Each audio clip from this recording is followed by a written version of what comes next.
Le jour de la Pentecôte, ils étaient tous ensemble dans le même lieu.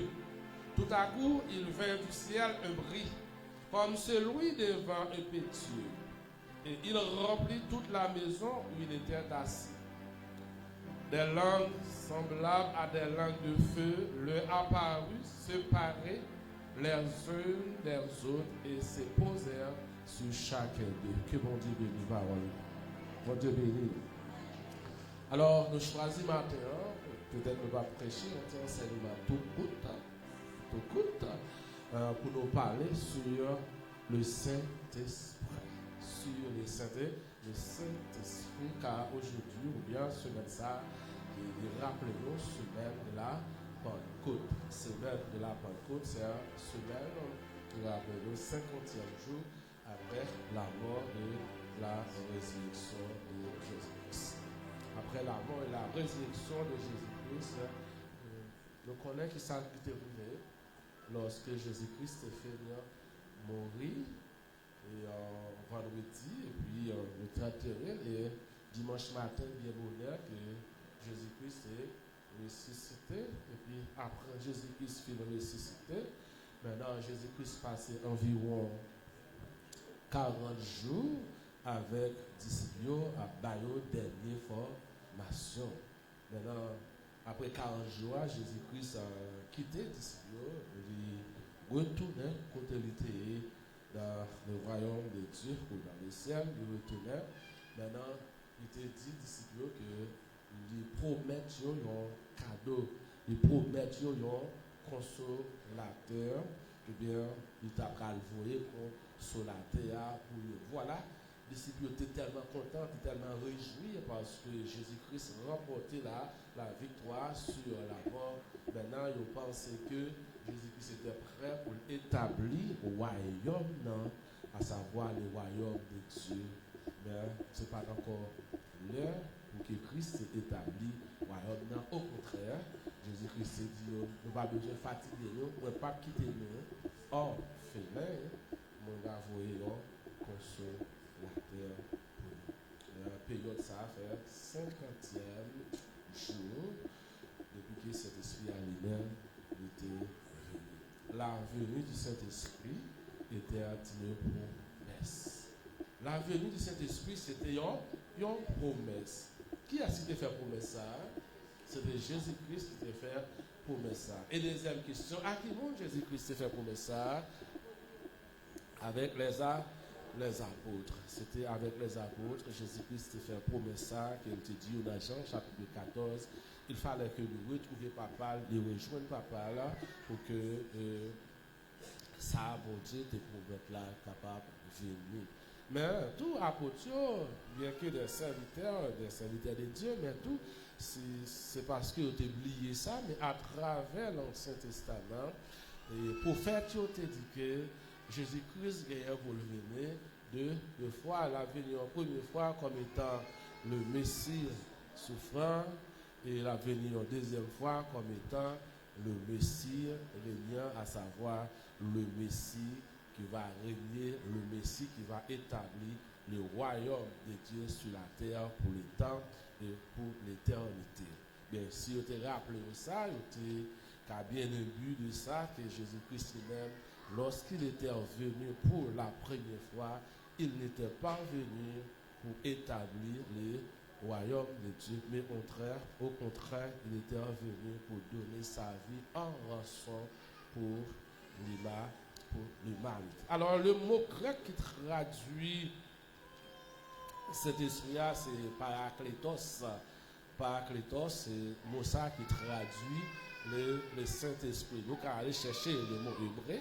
Ne pas oublier à cette époque, lorsque le Nouveau Testament ou la Nouvelle Alliance il était écrit en grec, c'est ça de faire, le mot grec qui traduit le Saint-Esprit, c'est parakletos. Et parakletos, là, qui ça signifie? Il signifie supporter, il signifie guider, il signifie aider. On dit béni, non? Qui ça signifie? Supporter, guider et aider. Maintenant, lorsque cet esprit a venu, qui ça cet esprit a venu faire? Il est venu pour le supporter, si porté au dans mi-temps faiblesse, si porté au dans mi-temps détresse, l'on pas qu'à prier au charge avec problème, cet esprit est là pour intercéder pour nous. C'est ça. Encore, cet esprit a l'autre fonction encore, il vient pour rappeler nous tout ça, Jésus-Christ lui-même, il était enseigné. Parce que mémoire, nous pas assez de capacité pour nous acquérir tout enseignement, tout ça, Jésus dit. Mais au bon moment, autant fixer, les nos besoins de message, cet esprit est là pour rappeler nous, pour la chercher, mener, nous. Est-ce que pas important, même Jean, apôtre de recevoir le Saint-Esprit, pour que nous aussi nous recevoir le Saint-Esprit? Oui, il est vraiment important, même avec apôtre, lorsque vous recevoir le Saint-Esprit, qui te rappelle, bel enseignement que Jésus t'a fait à enseigner pendant environ 3 ans. Nous-mêmes, tous, nous avons besoin du Saint-Esprit qui vous rappeler nous, qui vous supporter nous. Dans des 13 pays d'Haïti, là, nous avons besoin de cet esprit qui vous supporter nous. Ah, nous avons besoin de ça. Le Saint-Esprit était une promesse dans Jean chapitre 14, le verset, à savoir tout Jean chapitre 14 là, Jésus-Christ rappelait avec les disciples, s'il pas retourner encore à joindre papa, eh bien ça, bon Dieu te promet là, il n'est pas capable de recevoir. Il fallait que Jésus-Christ retourne à joindre mon Dieu, eh bien pour que ça, Jésus te promet là, tu es capable.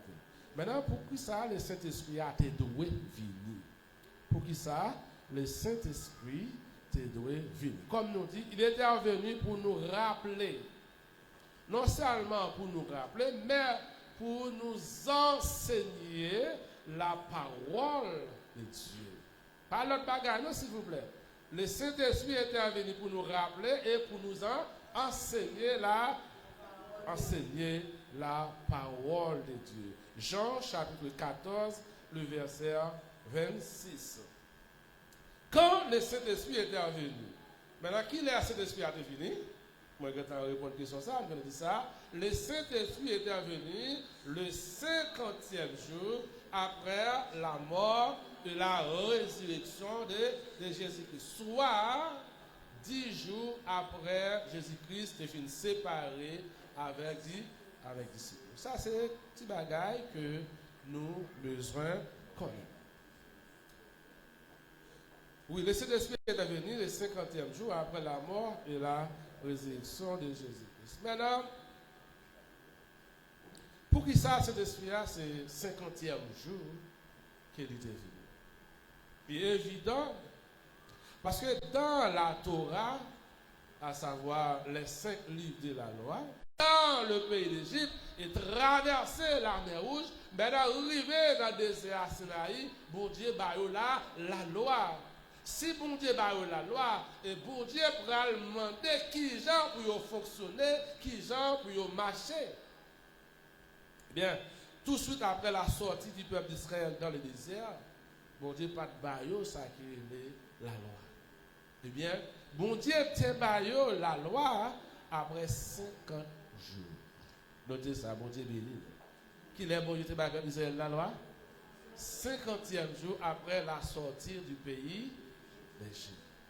C'est ça qui fait, comme Moïse était le premier prophète du peuple d'Israël, que bon Dieu utilisait qui baille la loi avec le peuple d'Israël, eh bien, de même que Jésus-Christ, lorsque Jésus-Christ était venu, qui était considéré également comme un prophète, et plus grand que Moïse, et nous connaissons également dans Deutéronome, le chapitre 18, verset 15 à 19, eh bien, Moïse dit, il y a un prophète, mon Dieu va susciter dans mi-temps.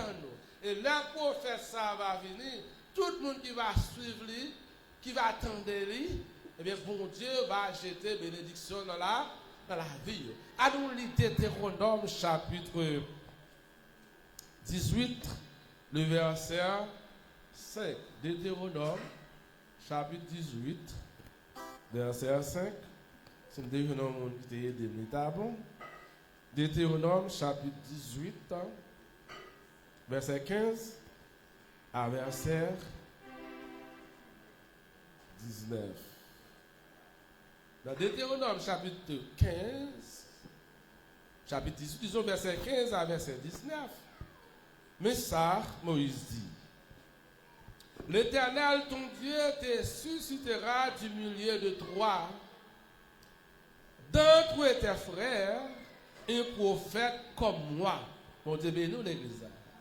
Qui ça, Moïse dit?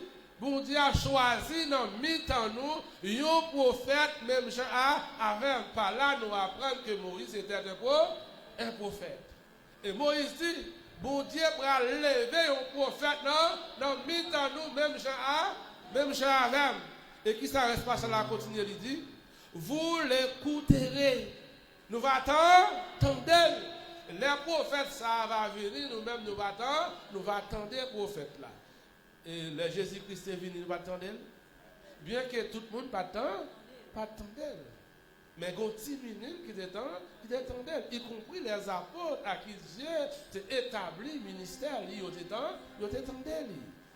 Il reste pas, il dit, il répondra ainsi à la demande que tu fuis à l'Éternel, ton Dieu, à Horeb, le jour de l'assemblée, quand tu disais que je n'entends plus la voix de l'Éternel, mon Dieu, et que je ne vois plus ses grands faits, afin de ne pas mourir. Verset 17. L'Éternel me dit, ce qu'ils ont dit est bien. Je leur susciterai du milieu